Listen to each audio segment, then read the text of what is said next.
Hey, what's up, Village fams? Welcome to another episode of the Village HI podcast. I'm your host, Rocky Savaina. The Village Hawaii podcast is a community for inspiration, elevation, and empowerment. And I got a good one, man, today. I got the co-owner of Sugar Caddy Hawaii, Ian Pantorilla. What's What's up, up, man? Ian? Oh, what's up, brother? Appreciate you doing this, Thanks man. I for know it's having out of me. your comfort zone, man, Yeah, but man. Thank you for having me. no, definitely, man. I definitely think that you have something great. Your story and just this mission, man. This mission that you got coming up in, it's in November right now. Yeah. So tell us something just about, what is your mission for this month and how you came about it. Well, the mission this month is to just spread awareness through or for men's mental health. Mhm. It wasn't something I was so big on. It really didn't come into my radar. Yeah. Until probably the beginning of last month. Yeah. And I've been asked this question a bunch by people that mentor me. Like, Mhm. where did this come from? Yeah. Right? Where did this come from? And I try to sit with it. And those that know me, like in my business, especially like my partners, I always have this feeling. I've been feeling this feeling of like discontentment, Mhm. and I was like almost like chasing a rabbit kind of Yeah. thing. Like no matter what we did in the business, Mhm. it wasn't enough. Like, I just felt like, wow, this is not enough. It's not It's enough. not fulfilling. you Yeah, know? it's not fulfilling. I just felt like more. Mhm. You know what I mean? Yeah, for sure. I just felt like helping people. Like Mhm. if something small, like adding a scripture on the inside of our tags, Mhm. just something little bits that could help men. You Yeah. know, and the way my mentor Pastor Dan put it, like we are men, or we dress men on the outside, but Mhm. I'm more. I've been having this feeling of what are we doing for the inside? Mhm. Can't just be a brand. Yeah. That's what it was. I felt like just a superficial brand. Yeah. Like, right? what do you stand for? Right, right, exactly. And what I keep getting told, or what I keep hearing, is what sets us apart. Yeah. Right? I see other brands just like us. Mhm. What sets us apart? Yeah. And I always thought, oh, it's the designs, or it's the originality, or it's the spice that we bring. But I've come to learn that it's us. Yeah. It's what we had in street. It's the grapes that make us different. The soil that makes Yeah. it different. I like what you touched upon, because anybody can make a shirt. Yeah, Make a yeah. t-shirt, a polo shirt, you know. right. But it's the message. Yeah. What do you stand for? What do you Right. represent? You know what I Right. mean? Because anybody else can do it, but not Mhm. everybody can represent Right. the story, the Right. message, the emotion, you know. Mhm. So that's great that you touch upon this. For those of you that are viewing in, I'm proud of you, man, because this is not something that you're used to or comfortable with, being in the in the spotlight, Yeah. behind the cameras. So at what point did it become like something where I gotta step out? I man. gotta get behind these cameras. I gotta Oh, pal. push this initiative. Like, what kind of sparked this new, I guess, movement, or this new, I guess, avenue that you're on right now? Well, I mean, honestly, a lot of people don't even know that I'm one of the owners. Like, I'm Yeah. one of the guys. I just operate behind the scenes. And you're comfortable with that? I'm comfortable with just doing the background stuff. Like Yeah. my brother-in-law Brandon, we're partners in this, and I try and push him. If you look at our page, you keep seeing his face. Yeah. Because I'm the one like, hey, let's take a picture. Yeah. And they're like, oh, jump in. I'm like, no, I'll just take it. Mhm. Because I don't know. I just have this weird. I don't want it to be about me. I want it to be about. How do you, because teamwork, right? Mhm. Not everybody needs to be the face of the brand. Yeah. Not everybody has Yeah. to be behind the pictures and in the spotlight. So how important it is you, like, establishing, like, yeah, I'm okay.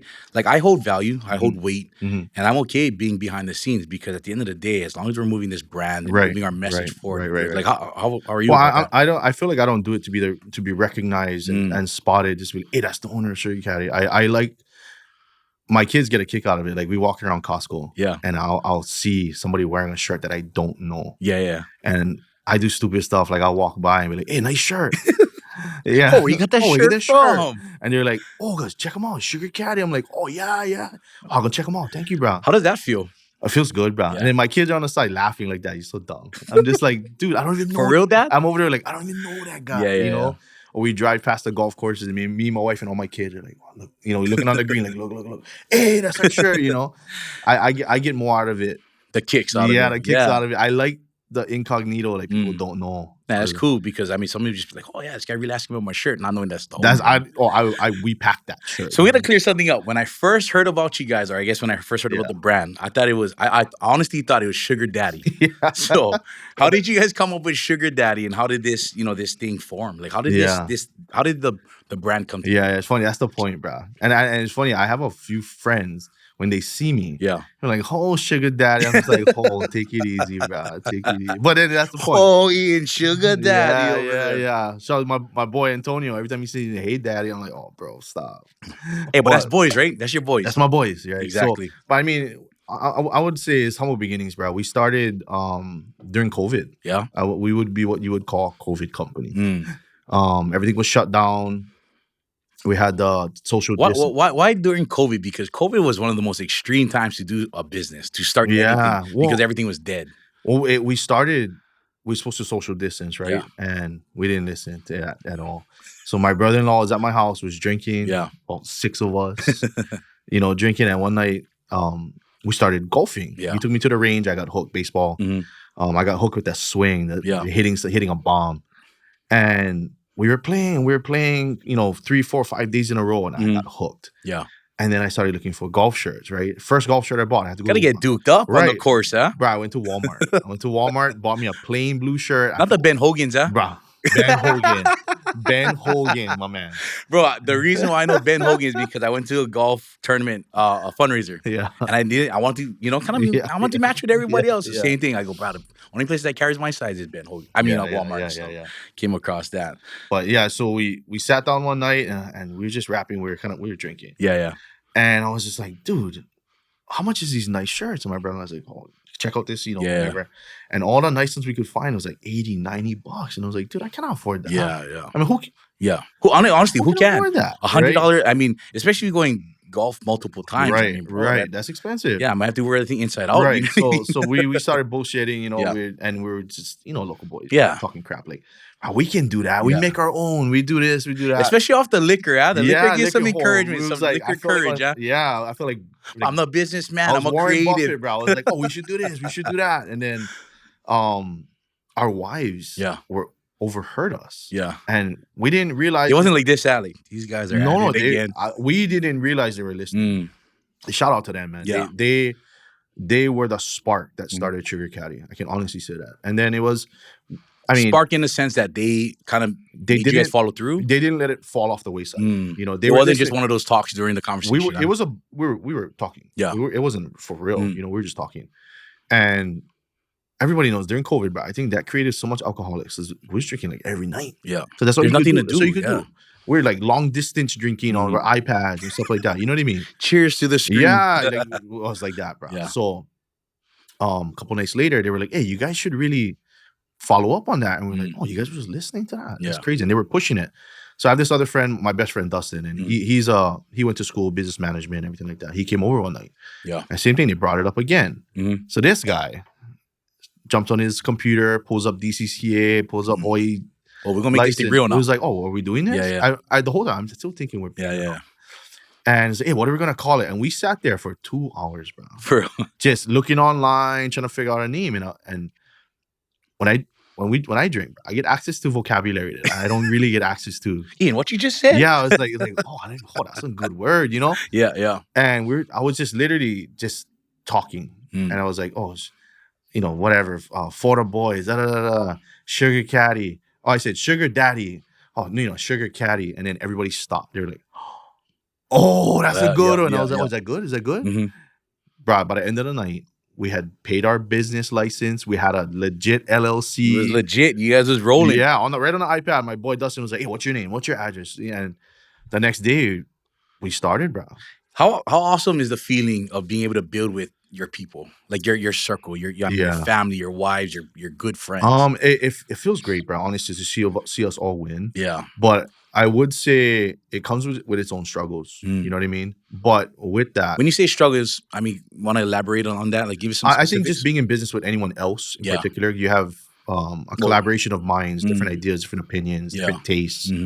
And we've had our first share of not squabbles, but clashes as far as opinion on the business. It's the reality of it, though, right? And that's not something I had foresaw, right?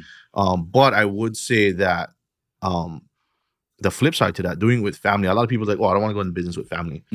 I would say the total opposite, because with family, it's not like I can just stop talking to them. Yeah. You know what I mean? It's not like we have an agreement, oh, I don't like to talk to that guy. Hey, don't talk to him. we got to see each other, Mhm. you know, so we have to work through everything. We have meetings, we have heart to hearts, we have tears, we have arguments.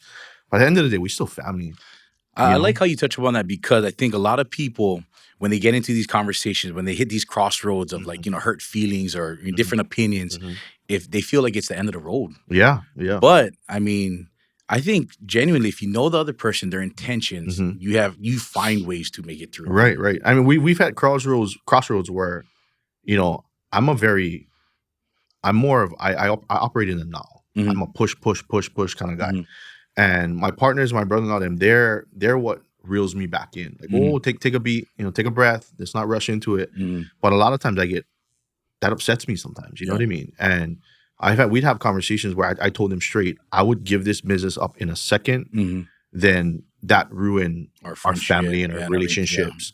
But it's brought us so close together. Mhm. Like me and my brother-in-law, when they got together, we weren't close at all. Yeah. Them moving next to us kind of Mhm. got us close. We had very shared interests, a lot of stuff in common. Mhm. But through the business, we've all gotten closer because of it. And the Mhm. business operates better when we're all collectively working because they pick up my Nice. slack where I'm terrible at. I don't like Mhm. doing taxes. I don't like doing any of that. Yeah. That guy takes care of all of that. You Yeah, know, and you I'm need a more team. Yeah. right. Trying to operate as a one person team is almost That's rough, right? impossible. I Yeah. give a lot of entrepreneurs Yeah. credit when And they some can. some You're right. can, Some some can, can. but it's rough. Yeah. Before we get, deep into kind of like where you're at currently, Yeah.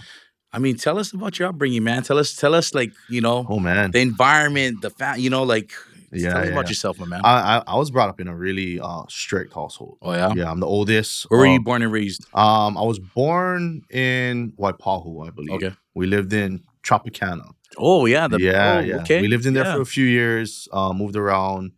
Um, my biological dad stepped out when Mhm. he was an addict. He Mhm. stepped out when I was real young. My stepdad stepped in when I was about 2. Okay. And that's my guy. That's Yeah. my dad. But he was really, really strict. Mhm. Very strict. He was brought up in a really abusive household. Mhm. Typical of a beach Hawaiian, you know Yeah. what I mean? Like I think a lot of real local local family. father, yeah, Right, I mean, I right. guess we kind of see right in Right. Hawaii. He showed his love through discipline. Mhm. Right. Mhm. And that's what he knew. Yeah. That I've come to terms with. That's what he knew. Yeah. And he's come a long way. We've come a long way. But yeah, I'm the oldest. I got in our household that where we were at, I had 2 brothers and a sister. Okay. And I was the oldest amongst us all. Kind of leading the pack. Trying, Mhm. I would say it was weird, bro. Like I was so hyper competitive at that age Oh, yeah? in sports and in everything in general that it kind of kept me from being close to my siblings. A lot of it. And then I was so far in age. So there's me, my brother right below me, he's like a year younger. Mhm. Then there's a big gap, Mhm. maybe like a 6 or 7 year gap. And then there's my other brother and my sister. That is a pretty big gap. Big, big yeah. gap. But I had, like I told you earlier, we had my daughter really young. Mhm. So I was 19. No, I was 19 Mhm. when we got pregnant with my oldest daughter. So I had to leave home. So how was that? I mean, being a young father, being young parents, Mhm. and now you saying that you had to leave home. Like, Yeah, yeah. what was the struggles? I mean, because you're pretty much at a place where you're slowly becoming an adult, but you're still Now you gotta be an adult. Yeah, exactly. Yeah, yeah. How was that for you guys? I think I dealt with abandonment issue growing up with Mhm. my biological dad never being there and all Mhm. that, even though I had my stepdad.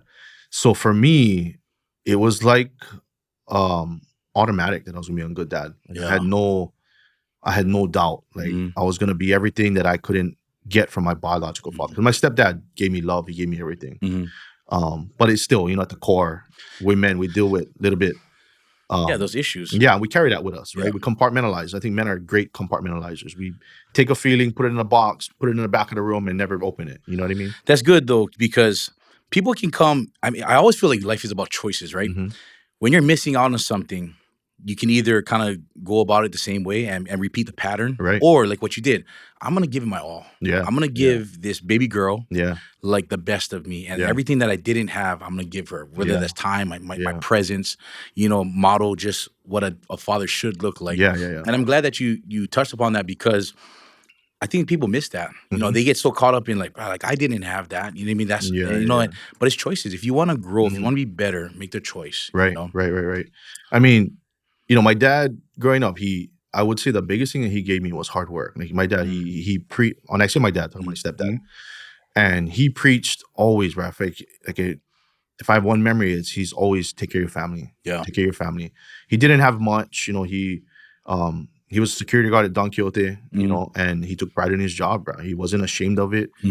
We made it work. I'm standing here today, and I owe a lot to my mom and my dad. And I learned that through that, like, you don't have to have much, bro, to take care of your family. A lot of guys, they dig out, they go wayward, and they see their kids once a week. I'm sorry, not about that. No, for sure. And given circumstances, right? If it's circumstantial, I get it. But if it's a choice, like the weekend you eat your kids, oh mom, can you watch them? I'll go to the club. Like, whoa, bro. Yeah. That's not why I had a kid. No, yeah. There's some examples that I want to go off on that, because I try and use this platform to be super honest, right? And sometimes, right, breakups, hardships, whatever, you don't have something.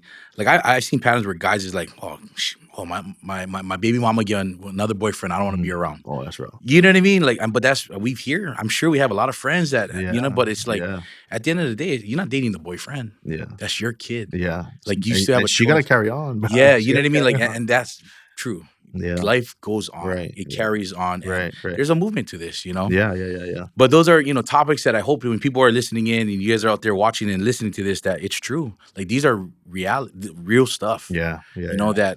That people face, people got to go through, but it's choices. Right. Right. And that's awesome that you made those choices, man. So like, what, you guys are young parents, like kind of take us like through kind of like just, baby comes and just like, what is your path? So the struggles, a lot of it was separating. I shouldn't say separating. It was being able to pull away, because I have to pull away from my responsibilities as an older brother. Not, as a adult older brother is very different than when you're a teen older brother. Because I have my brothers in elementary school, middle school. They look up to me. I'm helping watch them. I'm helping do all of this. And now all of a sudden I've got to be like, hey, I spent all your 8 years of your life with you. Yeah. Now I gotta go, and you're not gonna see me for weeks at a time, right? Did they feel some type of way towards you?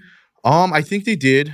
I mean, they're young too, so of course, right? I think they did, and they didn't know. You're expecting a child at the time to experience what it's like to be an adult, and I'm out here trying to handle my business, my business. Like you have your own family now, right? I got this little girl depending on me, and you know how it goes, bro. Like you gravitate towards the women's side of a woman giving birth wants to be with her mom and her dad, so I had to go where my family was, And it's hard because local mentality, right? It's like, well, you too good for us nowadays. You choosing them over us, right? And it was rough learning that balance, and because I was the first one to leave the nest, my parents had a hard time with that. I had a hard time with that, and on the surface, it looks like, oh, you're choosing them over us, but at the time, I was choosing my family over everyone because your family depended on you, right? They depended on me. Like I went from.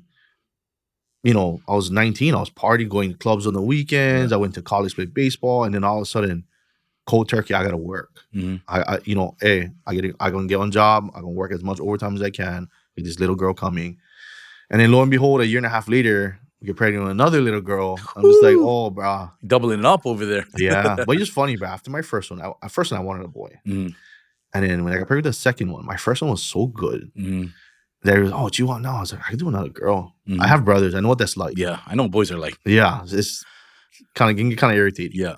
I could do another girl, and I got another girl, bro. Blessed another girl. I got blessed another girl. So you're saying you was playing baseball. So were you competitive at baseball growing up? Bruh, was that life for you? Yeah, that was everything. Yeah. I mean, back in the day, you didn't have year-round baseball. Oh, yeah. I mean, a lot of sports wasn't year-round. Yeah, it was like you play Little League, and then when Little League's done, there is no baseball. So we played. I grew up in Ever Beach. Yeah. I played Little League. That's a town known for baseball. Yeah, and I love my city, bro. And I played baseball growing up. Same guys. Back then, you played the same boys all the way from like 5 years old to high school. All the way, and a lot of them still my boys today. Yeah. And then baseball ends, Ever Beach Cardinals, play football for them. Ever Beach Cardinals. Yeah, bro. Cardinal country. Yeah. But you had that shirt on, right? In Cardinal country. Okay. Funny. Not a lot of people caught it, but if you played Pop Warner back in the day, guys, I thought you were talking about Arizona. I mean, I thought it was Arizona Cardinals, not Ever Beach Cardinals. Yeah, the back of the hood says "Boys from the Hood." Turn it up. Yeah, you know that. But yeah, man. So I was ultra competitive, and it's like I couldn't turn it off. So it bled into my home life. It bled into my friendships. It's just I find I'm sure that's how your circle grew, is because of baseball, I right? find motivation in competition. You know what I mean? I don't really hang out with guys that are real stagnant. I like guys that are kind of just like they're at it. Their brain is always moving. You know what I mean? Yeah, you're wired. You didn't even Yeah, like yeah. that. I get friends like that, and now the guys that I'm still close with, they're all pretty successful. I think because of that mindset. You know, it's never being okay with just being. You know, I like that, man. So your circle of friends that you surround yourself pushes you every day. You know what I mean? And I carry that in business today too. It's like I'm not competitive to a sense where like you wouldn't feel that I'm competing with you, but in my head, for me to be motivated, I have to make it a competition. Yeah, just in my head. And there's nothing wrong with trying to be the best at what. Like if I mean whatever, whether it's the podcast, you know, the business with Sugar Caddy, whatever it is. I mean, there's people we take pride in. If I'm gonna do something, I'm gonna do it the best of my capabilities. Yeah, I want to be the best. Right. You know, and then I think sometimes people is like, you know, I was gonna be like that. No, I mean that's how we're wired. Yeah. Why not? Right. So it's like a weird dynamic where I'm rooting for you, but if you do better than me, secretly I'm gonna do better than you, and then it's just back and forth where I just want to be the best, you know. And if I'm not, I'm okay, but I'm not gonna stop working until I'm the best. You know what I mean? I think there's a good way to look at. I mean, this is just my perspective, right? It's like this person is doing well. Well, I'm not hating on that person. I'm not trying to be. It's more like, okay, what can I analyze on my end in our business? The way our team is flowing and we're working. How can I better our operations? Right. That's, I think, kind of like maybe the mindset, right? Yeah, I think a lot of the mindset where I've put it to my friends and to our business is, why not us? You know, we see all these other brands out there. Why not us? Local people. Why not us? You know, we have all these people, you know, like that we idolize, that we buy their stuff. Why not us? You know, and I've been saying that for a little bit, and I see people since I've started my business. I see friends and family starting their own businesses, and I'm just like, I'm applauding. I'm just like, dude, I'm so proud of you guys. Like, keep cranking. You know, anything I can do to help you. I don't know much. I'm learning on the fly. You know, I have no background in being an entrepreneur, but if I can help in any way, just hit me up. So I've made friends with a lot of the brands that are out there, and they're good people, bro. They're real good people. How do you feel about that? Because there's some people that I know that they kind of just keep everything to themselves. You know what I mean? And then you have people like yourself. Like I do. It's one of those kind of like fine lines, right? You tread, is because they gatekeep a little bit. Yeah, they gatekeep, but also too is like, sometimes people need to learn on themselves, because if you give people the answers all the time, it's like you're not building. True. But we've been blessed, right, to be stewarded, to be guided, to given, you know, maybe opportunities or links, like how we linked up, and that's important to share, right? Yeah, I think a lot of it, the way I look at that is, if they have the courage enough to ask me for help, then I'm assuming that they've exhausted every avenue. Yeah, like I'm the type of guy, I'm not just gonna ask. I'm gonna do my due diligence. I'm gonna Google the crap out of that thing. I'm gonna watch podcasts. I'm gonna read. I'm gonna. And then if I can't figure it out, and if my good brother owns a business, and I just in passing, like, I'm not gonna ask you to trade secrets. I'm like, hey, bro, you ever come across this? And I do this daily, bro. I talk to other businesses that we all know. Yeah. And we'll just call. And it's weird, this weird bond between us, because they know. They know the struggle. They know the late calls with the manufacturers. They know the downs of dealing with irate customers. We're not getting what you thought you were gonna get. Right. You know what I mean? And it's only those guys that can understand that. So when I call, I'll give you an example. One of my shout out to Mana from Diamond Brand. We jump on the phone, and it's like, hey, dude, you ever come across this? And he's like, yeah, dude, I just dealt with that. I'm like, oh, thank God. Then you don't have that feeling of being alone. Yeah. Like I'm not the only one struggling with this. You know, like. Hey, shout out to Monica Helly, because I mean he does a lot for the community, nursery community. My kids are from out there, so shout out, man. Diamond Brand, go support them, guys. Yep. No, that's cool. You know, touching about baseball, right? I mean, how was it when the competitive side died out for you? I had to place it elsewhere. Yeah. You know, like I'm not gonna lie, dude. Anybody that's played sports, I mean, you know, I have dreams about playing again. Like I have reenacting my most favorite times on the field. And give us one. We're in the moment right now. Paint a picture, the best moment, or something that will always be. Yeah. Okay, I'll give you best moment. I tell my kids, and they get irritated all the time. But we were 12 years old, bro. Wow, no. Best, it's young. My best moments happened when I was a kid. The older ones was cool. Yeah. But back then there was no pressure. Yeah. There was no pressure.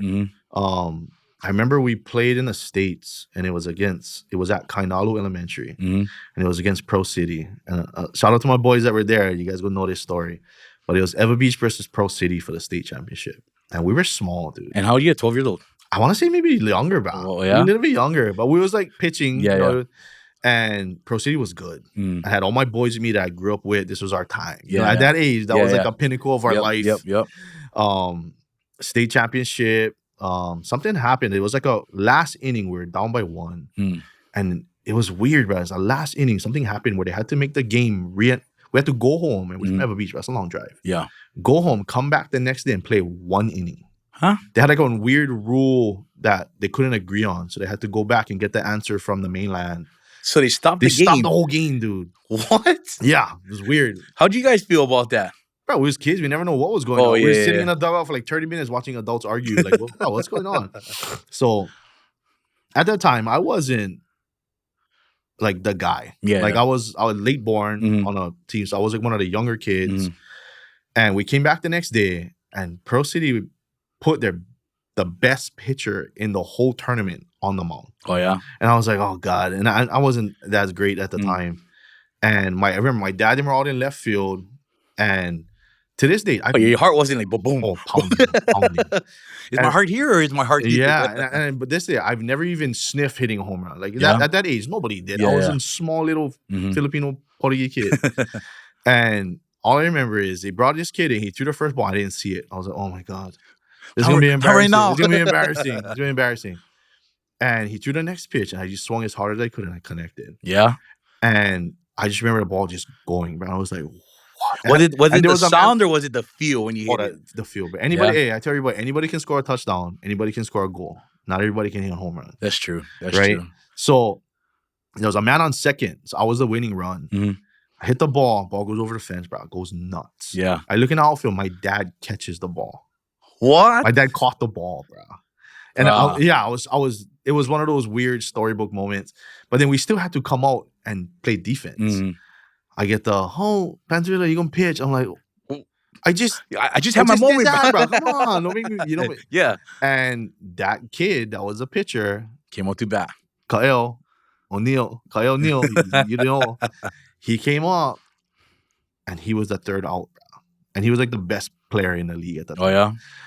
Has struck his. I don't know how he did it. You're out. I don't know how he did it, bro. It was like a big thing, dude. It was so, and it was like we were small, you know, and a lot of guys may not remember, but that memory for me sums up everything that's beautiful about that game. It's a beautiful game. And I'm sure that cemented the love for baseball for you. Oh yeah, you know what I mean. Yeah. And I don't think a lot of people, unless they kind of like maybe played the sport and had those moments, it's boring to watch. Yeah, super boring to watch. But they don't realize why maybe a person loves a sport so much. Why they end up growing and becoming a coach or doing anything that they can be to just be a part of it because it brings you back to that feeling, right? Well, you know, I was lucky enough to have my parents. They weren't overbearing. My dad never played baseball, but he was always there. And it's one thing supportive. I appreciate. He was always present, bro. My dad, even from afar, he knew nothing about the game other than watching me play. You know, but he was there. He was present. Like, he would watch practice from like left field under a tree and bag sunflower seeds. But when we got in the car, he never brought it up, bro. So it became mine. You know what I mean? The game wasn't ours. It wasn't a family thing we did. It was mine. Yeah. Or whatever I was going on at home, if I got lickings that day or whatever it was, I could always go to practice.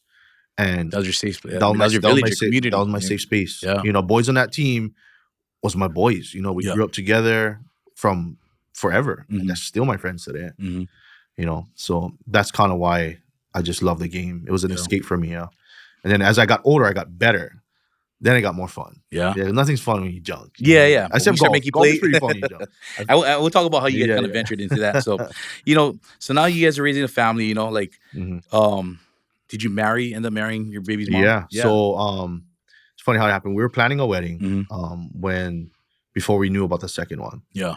And then when we got the second one, my wife, I think she lost her medical. Something happened. Oh, wow. She lost her medical. So then it was like, okay, like what are we gonna do, you know?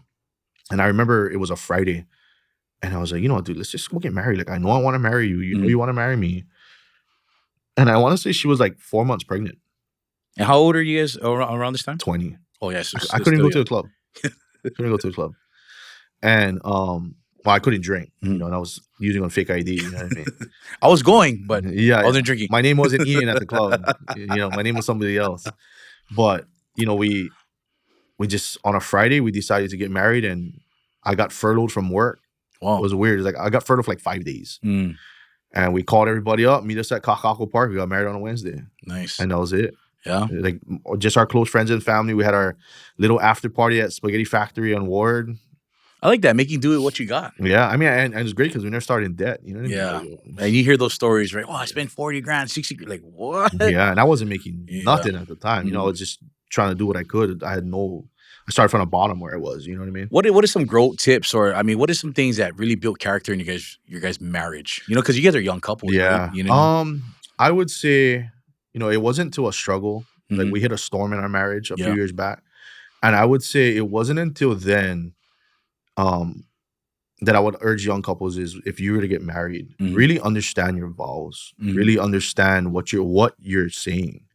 Because I would be honest, when I went through mine, it was just words. Mm, It was like it was part of the plan. Mhm. I have 2 girls. I gotta marry this girl. mhm. I love her. I'm gonna take care of my business. Yeah. And it wasn't until we went through a storm where I seen my wife uphold those vows when I Mhm. couldn't. Wow. You know what I mean? When I saw the vows in action. And then ever since then, we had our struggles, What are when you say, I seen her uphold those vows, what kind of actions, or maybe what are some other things that your wife did to really Well, make she you open up your eyes and be like, damn. well, she loved me when I was the one causing her pain. You know what I mean? She showed me that love is not a feeling. Wow. It's a choice. That's good, And I put her through hell, bro. Mhm. I put her through hell without getting into specific. I appreciate you. I mean, yeah, we don't have to get into specifics, but yeah. I appreciate that because when you're young, I mean, Mhm. you don't realize, I guess, maybe the consequences or Yeah. the weight that you carry in your actions, Yeah, right? yeah. And, you're seeing somebody uphold their vows and Right. really love you Right. regardless of the situation, because Right. love is, I mean, yeah, like you said, It's a not choice. It's a choice. It's a feeling. It's a choice of, what am I going to do Yeah. to stay in this Right. and do it, right? Right. Because, I mean, you fall in love with the person you meet, but Mhm. 20 years down the line, you got to re-love that person in the 10 different people they evolved into. Yeah. You know what I mean? My wife and I are not the same people that we were when we met. Mm. And she needs to learn how to love this version of me. Mm. And I need to learn that version of her. Mm. And it wasn't through going through that struggle that I realized now I take my vows very seriously. I went out, I worked somewhere else, Mm. and it was basically in a nutshell, I was like, oh, this is what I've been missing. I got married young, right? Yeah. Before I was 21. Yeah. This is what I've been missing. And Oh, I like this. I went I like rampant. this environment. Yeah, I like man. this feeling. I like this attack. Right. Yeah. And luckily for me, I wouldn't say luckily for me, but my daughters are really young. Mm. And So they didn't really get to witness or see. my kind of oldest the one actions. I talked to her about it. She has little memories of it. My little one is oblivious to it. Mhm. But my greatest fear is that I give them like some kind of dad issue. Mm. You know what I mean? Mhm. Give them an issue that they got to seek therapy for one day. Mm. And I everything I do, I'm more mindful of how I speak to them, how I hug them. We all have stories about. Like, Mhm. I had issues that I dealt with from my childhood that affect me way into my adulthood, and I just don't want them to have to deal with that. Is that like a daily reminder for you that, like, hey, I got to uphold myself as a father yeah, and my standard Right. for my kids because I don't want, right, repercussions later right. down the road. Right? It's like even in the way I speak to my wife, Mhm. in the back of my mind is, am I okay with somebody speaking like to my daughter? Yeah. And if I speak to my wife in that way, when she barks back at me, Mhm. I gotta let her do that Mhm. because I want my daughters to not take Yeah. a man. That's When good I points, man. fall, when I Yeah. fall, and I get Like, my they don't got to just shut up. They don't got to just, yeah, be kept in a box. Right? yeah. You have Yeah. confidence in who you are and your Mhm. character. You know what I mean? Don't let a Mhm. man run your life. Mhm. Because in no shape of the word, I run my wife's life. Yeah. You ever meet my wife? She's kind of feisty. yeah. But she's Not today, Ian. Not today. No, yeah. She puts me in my place, bro. She calls it calling out my unhealedness. That's a good one. But That's a good one. you Calling look out at my unhealedness. But you look at my Instagram inbox. It's just her calling me out. I'm just like, dude, do you like me? Do you like me? Are we married? And she's like, oh yeah. Are we- Like I'll call her and be like, dude, Wow, that's hilarious. are you attacking me right now? She's like, oh no, I'm just sending you something. Oh, Like, that's hilarious. But I'm sure that your guys' marriage and your guys' relationship is off of a good friendship. Oh yeah, bro. That's my best friend. That's my best friend. Why is it important to be in love with your best friend? You know, because one day my daughter's gonna leave. Mm. My daughter's gonna leave, and I cannot rely on just memories. I That's good, cannot my man. rely on memories. You know what I mean? I gotta. Oh, he's spitting some game today, my Nah, man. bruh, Shoot, it's flowing. figure me and my wife make 20 years together. Mm-hmm. I'm 37 this week, Mm-hmm. but we've been married for 15 years. Wow. So I've been married to her almost half my life. Yeah. You know what I mean? So I know everything about her. She knows everything about me. And we can sit in bed and just laugh. And that's You know good. what I mean? How do you guys keep it fresh? I mean, you know, like you guys are able to sit in bed, laugh, right? But how do you get fresh? Because you hear people like, I've been together 2-3 years, but I'm over them already. I'm tired of them. You know what I mean? It's just like they're boring to me. Right? Is there things that you guys do specifically to keep your guys, you know, relationship just fresh? You know, I mean, we make it a point to stay intimate. That's one thing. And you know, I just would say that we're so different. Yeah. That we're so different that we're compatible that way. You know what I mean? Yeah. That sometimes it just fits that way. Yeah, like I'm more type A personality, more direct, more. So I get to take care of that part of her life for her. She don't need to worry about that. Yeah. And she'll come off as like ditzy and she's not too good at math kind of thing, but she has the biggest heart, bro. She is loyal to a fault. You know what I mean? And I love that about her. Yeah. You know what I mean? I really do love that about her. Yeah. I admire her all the time. And I think just the admiration and having healthy conversations, like because we went through struggles, we know how to communicate now. So when something's happening that we don't agree with, before we would just snap. Not talk to each other. Not talk to each other for 3 days and pretend it didn't happen. You probably just spoke what a lot of, I mean, more than half the people watching go through, you know what I mean? But my mom raised me to the point where, no, we're going to talk about it. You're going to sit here for 6 hours. Yeah. It's like, at one point, it's like, Mom, just lick me already.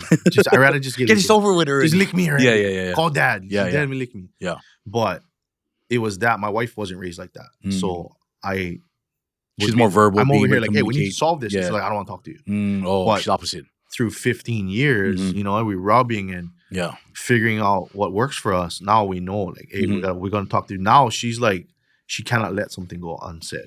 We're going to talk today. Yeah. We'll talk right now. She's like, no, you can sit. And I'm just like, oh my God, what have I created? Yeah. I'd rather you just leave me alone for 2 days. Now I'm the one like, can we go back about 5 years? Yeah, now I'm years? the one like, don't talk to me. Yeah. I really don't want to talk to you. Yeah. So I know, I just think we're more mindful when stuff starts to drift. You know, like we can. I mean, more like, aware, yeah. We're more aware, like, hey, like we haven't been hugging or something small. Sorry, like, hold my hand. You know what I mean? When you talked about intimacy, right? I guarantee a lot of people are like, oh, he said that word. Yeah, that is important in relationships because for men, when you're intimate with your other half, you know, whether your girlfriend, your wife, whatever. Yeah, I do feel like that is a part, like maybe the way we are. It keeps us. It feels like we are connected. Right. And for me, like, you know, as men, we just grow in size. Bro, as we get older. Like I'm about 150 pounds every day. Me too. But she still loves me. She still desires me. You know what I mean? And that gives me a little bit more fulfillment, a little more confidence. You know what I mean? We face enough struggles. The last thing I need is my wife thinking I gross. Yeah. You know what I mean? And she even says it. She likes Big Ian better. She likes Skinny Ian. She said I'm nicer. Oh, that's yeah. I said, because I'm not hungry. I mean, that's confidence booster. That I mean, you really can feel confident about yourself. Right. You know what I mean? And you know, sometimes when you don't feel good about yourself, it does affect the relationship. Yeah, you start projecting. Yeah. You know, you start projecting your insecurities into your wife. I'm guilty of that. Yeah. Like I'll have little insecurities that I project onto her, and now she calls me out for it. Like, don't project that onto me. Yeah. And again, that goes to just dealing with unhealed stuff. You know what I mean? Like, a lot of guys can say, "Oh, I'm healed. I'm good." Why do you react that way? You know, why does that make you so mad? That's great because you can tell if a person's healed on the way they react. Yeah. You know what I mean? Yeah. Because if they just get triggered and boom, they just blow up. It's like, I don't know if you're healed, or I don't know if you know, there's a place in you that might be, you know. Yeah, you got a big red button right there. And it's kind of easy to press, you know what I mean? And that can seep into other areas. You know? Is there some things that you had to heal from yourself? Yeah, it was honestly my biggest issue that it all stems from was my biological dad. Yeah. It was this feeling of abandonment. like never being enough. Mm-hmm. So I was always constantly looking for Like validation. validation, whether it be through attention, Mhm. whether it be, me and my wife did bodybuilding for a season, where that started it all, because now I'm a walking billboard, right? I'm asking for attention, Yeah.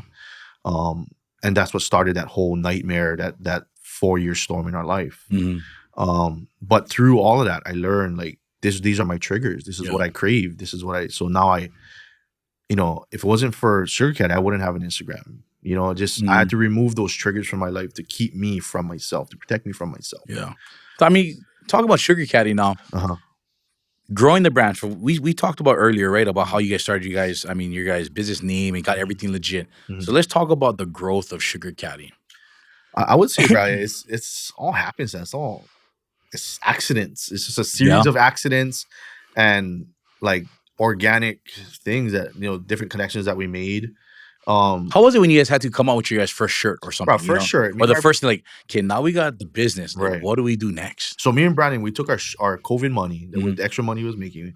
We put $2,500 each. Yeah. We ordered 3 shirts, 100 each, because that's all we could afford. Oh, wow. They were the sorriest 3 shirts. But I want to say for 3 years, neither of us have taken a paycheck. We still have not taken one paycheck. For real? Yeah. We use for business expenses. Yeah. But you put it back in to grow it. We've never taken anything. So we just fold it right back in. We just, wow. we committed 3 or 4 years to just grow. Grow and get our name out there. And let it happen organically.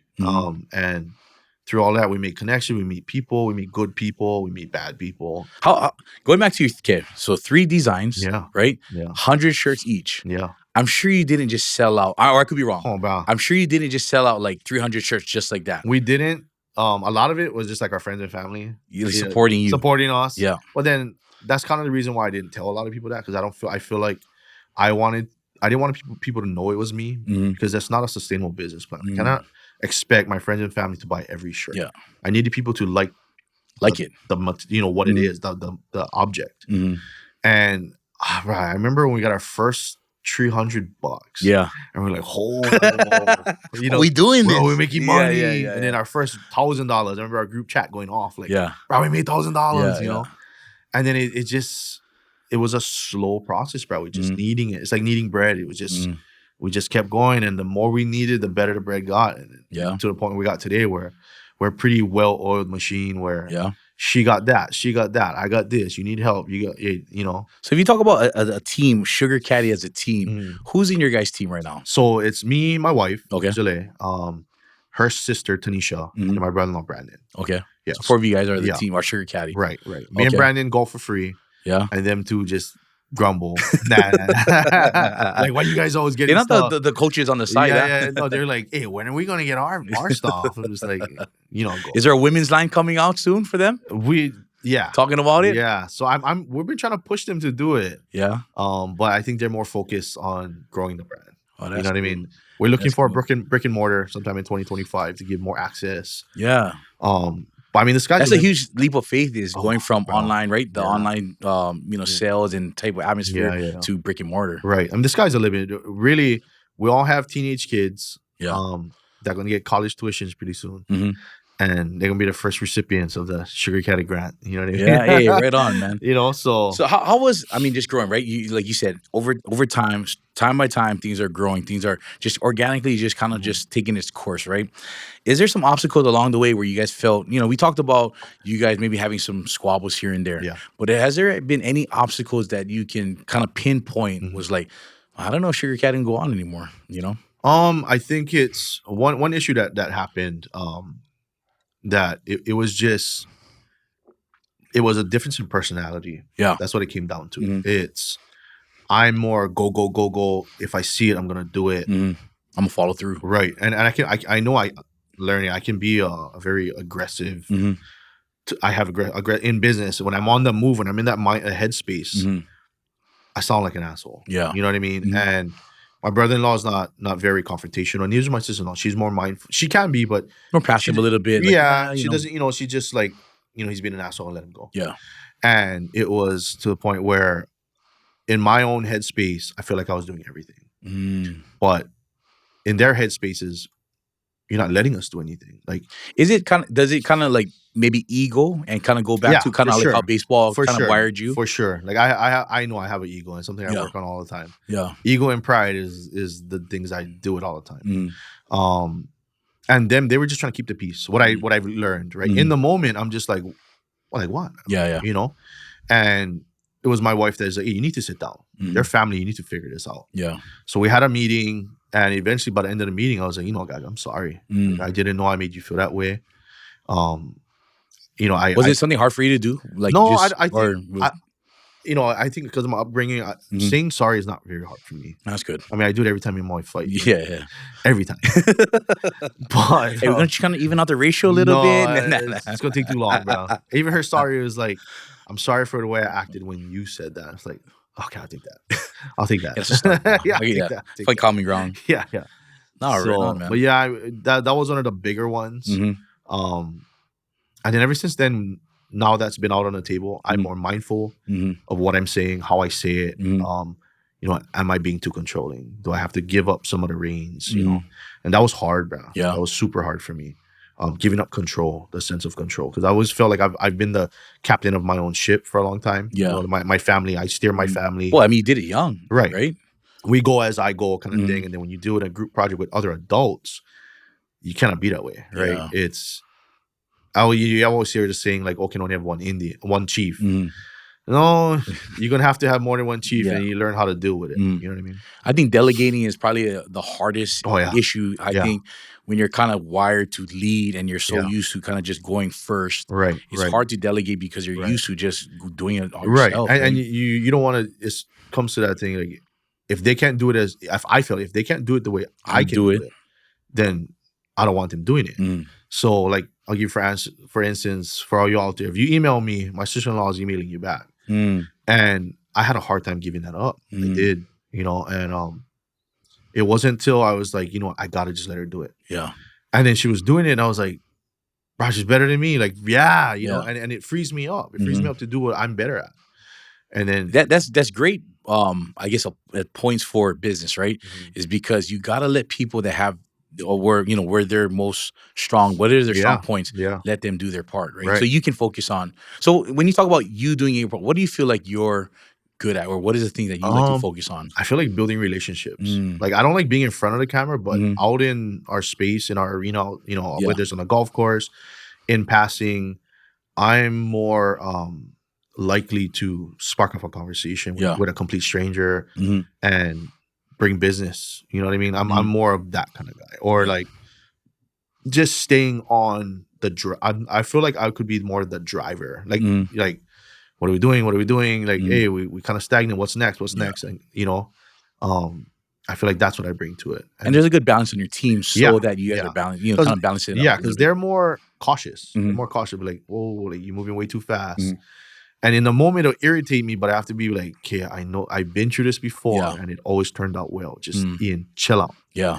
And sure enough, it works out. And be like, hey, you guys was right. Oh, thank God. One thing that it really shows on your part is that you're very aware to like what you're currently doing. Yeah. And that I think awareness for a lot of people out there that's just watching is that it's key, because that's how you catch yourself from maybe overstepping or doing too much or not doing enough, right? Right. And also too is like, choices. Right. I choose to let go. I choose because it's the benefit of the team. Right. And I think it comes down to emotional intelligence. And I got that from my mom. Yeah. My mom, like, I can talk about my feelings all day and be fine. I can articulate what it is I'm feeling, and not feel like most men do, weak or inferior. And I got that from my mom. Yeah. My mom, she's able to sit down, not get too emotional, and just say it like it is. Yeah. This is it. This is how I'm feeling. You may not like it, and that's cool, but this is it. She doesn't get too over emotional about anything. Like, she can come off kind of standoffish, but she's just not over emotional. She's not the type to see something and be like, oh, she's just like, oh, that's cool. You know what I mean? Like, she's emotional intelligence. She's just been through some shit. She's been through a lot. Yeah. What is some things that, I mean, we don't have to specifics, but that you're proud of your mom overcoming? My mom, she never entered a workforce. She was a stay-at-home mom, bro. We survived off of a Don Quixote security guard with 4 kids, bro. Wow. We survived off that. And my mom made it work. She's just she's just been through some stuff, and she just makes it work, bro. Mhm. Like no matter what you give her, Mhm. she'll make it work. She's not gonna sit there and cry. Yeah. She Why not me, or why don't I have no, this? no. She's just a soldier, bro. Mhm. So, and then when she finally hit the workforce, I was like in high school, Yeah. and she just she had, I think she had a GED Mhm. because she got pregnant at 15. Wow. Yeah, bro. And she took care With you. with me. Yeah. She took care. She handled her shit, bro. She Mhm. did her stuff. Yeah. And I remember first job she got was at Taco Bell Yeah. in Eva Beach. And we'd go to have dinner with her. And you're in high school already, yeah? You said what? I'm in middle time? school by the time she's Oh, Taco okay. Bell. Yeah. And then she worked for like Ultras. You know how they like Yeah, temp time. yeah. And she Fill a literally position or bruh, she whatever. went from the answering phones Mhm. to running her own crew in the back. Nice. Like she just went climb that ladder, Mhm. and she just does everything the right way. That probably had to give you some inspiration Oh as yeah, well, right? like she keeps her head down. She works hard. She's honest, Mhm. hard work, and now she's running the show where she's at. You know what I Yeah. mean? And she has people answering to her, but she's just steady, bro. She's just like that steadiness. Mhm. Head down. Yeah, like if I focused. need solid advice, I'm gonna call my mom. Right on. You know what I mean? I'm glad that you have that support system for you. You know Yeah. what I mean? You have your mom, you have your dad, Yeah. and stuff like that. You know, we touched upon a lot of stuff, right? Talked about baseball, talked about, kind of like Sugar Caddy. In the beginning, we kind of talked about this, this movement or this Yeah. initiative that you have, but let's really dig into it. Okay. This men's health, Right. men's mental health, Yeah. and this kind of suicide prevention thing. Mhm. What events happened that really was like, bro, I gotta do something now? I wouldn't say it's one Nexus event, like one thing to be like, okay, today. Yeah. It was just over time, bro. It Yeah. was just I was losing people. Like Mhm. from a young age, I lost one of my uncles to suicide. And then, growing up, and then I lose a friend, Mhm. and our kids play soccer together. Yeah. Just to see the wake of that. Mhm. And then I myself went through something like that. Like, Yeah. and I consider myself a pretty, When you say you went through something like that, sorry, yeah. was it more like you were kind of contemplating I had a suicide? moment. Yeah. Like I mean, Are you open to share about that? a yeah, little yeah. bit? So I mean, I'm gonna be honest. Yeah. I feel I know a lot of guys feel like this out Yeah. there. That suicide is weak. It's a weak way to go out. Mhm. A lot of guys feel that way, Mhm. right? And they say it. Yeah. And I was one of those guys. Bro. I was like, "That's so. How could you do that? How could you do that?" And then when me and my wife was going through it, and the threat of divorce was on the table, and the thought of not seeing my kids, and in that moment, There's a lot of things that compile onto your brah, the pressures. like you would never think. I never thought I would be in that space. I always thought, no matter what, I can. If all falls down, I can just move on. Because sports kind of wires you to push through. Yeah. Like, yeah. you know what I mean? The conditioning, the Yeah. being down 10 points, and you got to Right, come back. right. You're used to just always fighting back. Right. Until you really hit like the heaviness of real Right. life things. Yeah. And I distinctly remember, bro, I was on the phone with my wife, and she was at the point where she was just like, "Yeah, I'm done. Yeah. Like, this is enough. I'm Mhm. done being your punching bag." And Did you always feel that she was just somebody like, she always gonna be around? Yeah. She always gonna take you, yeah, you know? yeah, yeah, I And, did. and because you had that feeling, do you feel like you just it was okay? Like, yeah, I just yeah, let it yeah, all yeah, out, yeah, right? yeah. I mean, you take it for granted. You Yeah. know what I mean? I'll say something mean, is like, "Oh, what? And what? What Yeah. you gonna do? Like, where you gonna go?" Mhm. Because she didn't have a job at the time, Mhm. and I was leveraging that against her, which is I did terrible. too. I did too, and I put it out there because we're being honest right now. Yeah. And I think I don't want to say men in general, but Yeah. for me, I did because my ex-wife was a stay-at-home mom. We have a Yeah. great relationship. I continue to say this: we have a great relationship because it just shows growth on our parts as Right. co-parents, right? Right. But I did leverage that because she didn't have money. So if I didn't give And her that's your money, power. yeah, That's that's your my power because it was like, you always gonna stay. You always need me. Yeah. You know what I Yeah, mean? yeah, yeah, And that's almost like a power trip, maybe Yeah. gratifying thing as a man, Yeah, is yeah. because but you need me, and it's that validation. Yeah, Like, yeah. somebody needs me. I totally agree with you, bro. And And, and I was doing that with her, and she was just like, "You know what? I don't care." yeah, And I remember, bro, I was driving. that's how you know it. Oh, bro, it's I was like, real. "Oh, what am I gonna do now?" Yeah. And I was driving, and then in my head, I was like, "Bro, I'm just gonna run this car into a pole, bro." Yeah, And I guess she tells me all the time, she was like, "I didn't care. I just called Pastor Dan and had him call you." I was like, "If he does it, he does it." yeah, And I was like, "Yeah," that's Yeah. that's your truth, right? Mhm. That's your truth. Like, at that point, she probably wanted me to. You Yeah, know, yeah. like after what I put her through. yeah. So, And we feel like kind of like women have this threshold, like they never gonna get to that place. Right. Until they Right. get I don't to know that why we place. do that. Yeah, and then it's like, bro. Then I think when we Now I'm finally realize screwed. like, they're for real. Now we spiral. It's like, Yeah. bruh. Because I mean, now you're not needed anymore. Mm. You know, and for a lot of men, we find our worth in our need. You know, That's good, man. how we're needed. Mm-hmm. Like if my family one day just didn't need me, I don't know what I'll do. Yeah. Because I found a lot of my identity in Talking about need. So my ex-wife used to tell me this. You know, Rock, I love you, but I don't need you. Oh, that's so. And it shouldn't hurt. Yeah, it shouldn't hurt. But I was like, what? Bro, like we were able to. I mean, bro, we were able to do some incredible thing. We bought a house. You know, I think we were at 30. Bought a house. You know, bought a brand new truck. I mean, we were set. I had a great career. And, you know, everything was provided. She had she was able to stay at home, you know, and take care of our young kids at the time. But when somebody tells you, like, bro, that's all that hit my heart. You know what I mean? Right. And I used to be like, what? Like, you don't need me? Do you not see everything around you? Right. And I think sometimes we mix up, like, maybe the materialistic stuff, you know what I mean? As like, oh, yeah, all of this, like, it means something. But for me, I think as time went on and then I became single, I had to learn, I understood what she meant. It's like, you have to learn how to love yourself. Yeah. It's because we it's good to share with somebody, but the needing part was like, hey, life goes on. Right. As long as you know how to love yourself and be okay by yourself. Yeah. You know, I think that's what she meant. But I was like, oh, bro, like when a guy hears that, because that's I mean, like, I think a lot of guys, like, you strip away what they do for a living. Who, if they're a husband to somebody, if they're a dad, and you ask them, try and tell me who you are without mentioning those three things, dude. I was sit there in silence. Yeah. I don't know, but it was through because we work hard, right? We work hard. We set goals. We achieve goals. Right. But when you take that away, like I mean, we brand ourselves in that identity, right? Right. And it was. I think that's what kind of led me wayward. Is that I found my identity in all of that, and it wasn't until we went through our struggle and I started going to church, and I met aside from my dad, two of the most, I would say, influential and great male examples of a healthy male. Shout out to Pastor Mike Kai. Pastor Mike. I watch him from our seat, and it's just like that's what a healthy man looks like, bro.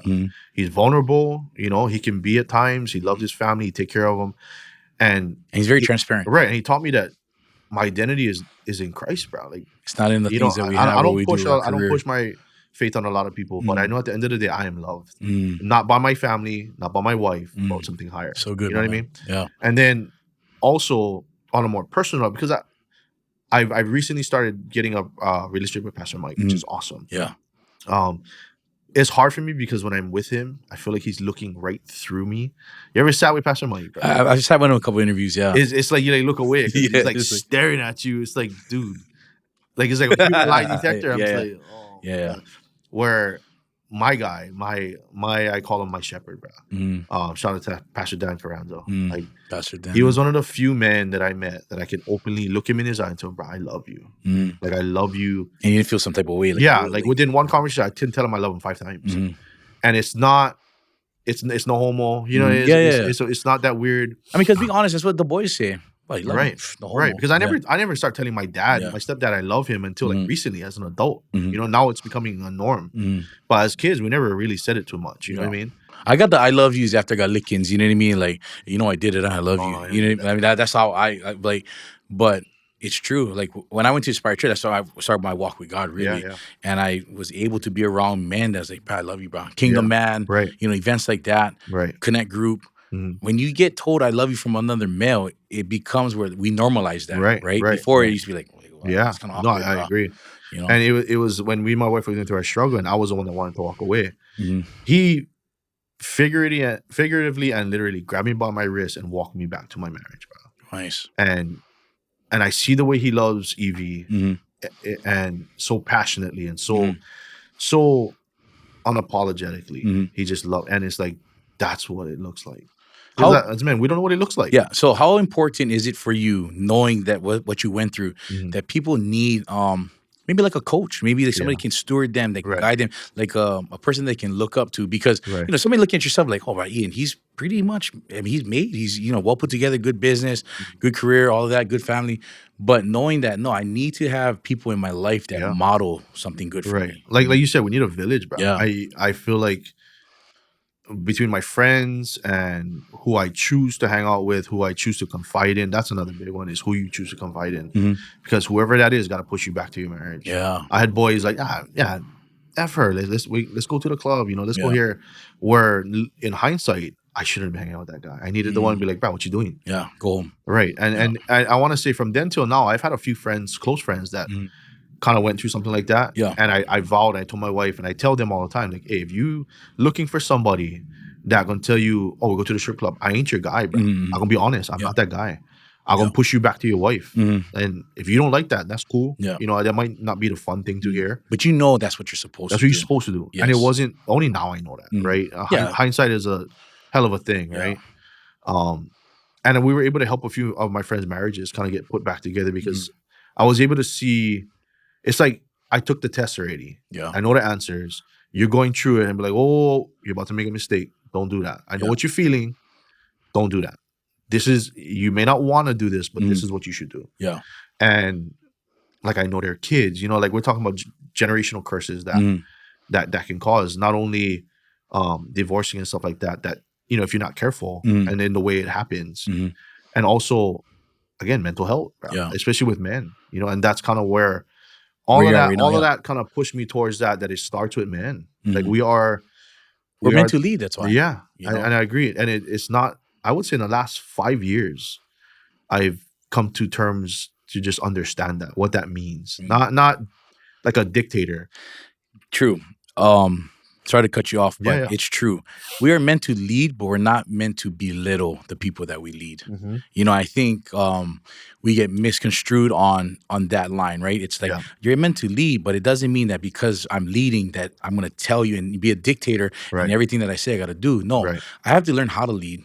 Right. Everybody, whether it's my wife, my family, my team, Right. I have to learn how to lead and be understanding of their situations, their emotions, their feelings, what they're going through. Right. Because that's what a leader does. Right. You put yourself as a leader into their position. Like, okay, how can I best support them Right. so that I get them back up so now they can operate 100%. Right. I remember being in church one day and hearing Pastor Mike, and it was like a eye opener for me. And I don't recall, I cannot regurgitate the Bible like a lot of people. Yeah. But I remember saying, like, you're like a shepherd calling and beckoning for the sheep. Like, that's what it means to lead. It's not from the back whipping, hey, do this. It's follow me. Like, you can trust me, follow me.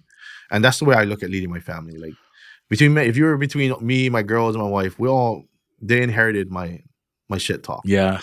It's brutal, but at the end of the day, we all love each other. I feel like they're mentally healthy little women. Yeah. And that's, if I have to like close my eyes and have a picture of what I'm trying to do, is that it's, hey, follow me. Like, I'm gonna keep you safe. Just follow me.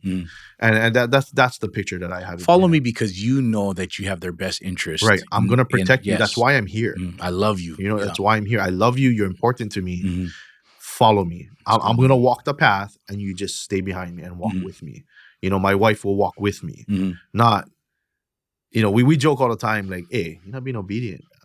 We do that. She's over there like, what you saying? Yeah. But she understands what it means to be obedient. It's good that you guys have that wittiness, though. You know what I mean? Because it keeps things fresh. It's not so serious. Yeah, she's pretty funny, bro. Yeah. Oh, she's pretty funny. She can keep you on your toes. Yeah. She calls me out, bro, on all of my stuff. Yeah, that's good, man. Yeah. That's good. So, talking about the things that we talked about, you have this thing called the golf cart combos, right? Right. So let's, explain to us, what is the golf cart combos and what are you trying to get out of these conversations? So, like I was telling you, I was having that feeling of discontentment in my business. And it was just like, one day we were sitting down, I was talking it started with my brother-in-law, Brandon. Yeah. And where it started, and I don't know if he knows this, but I remember one weekend, my wife telling me, how they do altar calls at the end. And him and my nephew, Kardin, that they aren't religious people. They, not that I knew of. Yeah. And apparently they went to Inspire Church one weekend, all us knowing at the altar call, they both stood up. They both gave their heart to Jesus. And for me, it was such a surprise, bro. Because I know You know that type of person. Well, it was being in the cart with him. Mhm. I learned a lot about his upbringing, and he got on kind of rough one too. Mhm.